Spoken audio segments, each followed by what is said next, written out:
At the Capitol, lawmakers are preparing for a showdown when Congress meets to count Electoral College votes tomorrow. The president is increasing the pressure on one of his closest allies to assist planned challenges to the count. But those efforts are not expected to overturn President-elect Biden's win. Natalie Brand has more.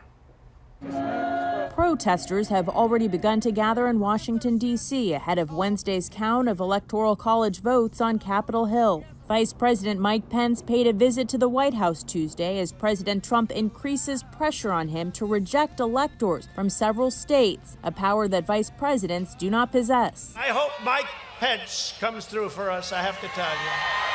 Of course, if he doesn't come through, I won't like him quite as much.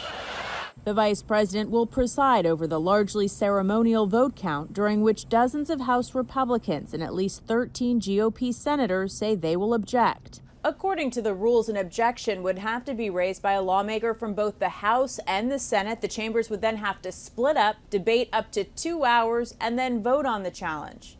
The Democratic-controlled House is expected to vote down the challenges, and several Senate Republicans have also spoken out strongly against the objection. One of the latest, Oklahoma Senator James Inhofe, who said in a statement, to challenge a state's certification, given how specific the Constitution is, would be a violation of my oath of office.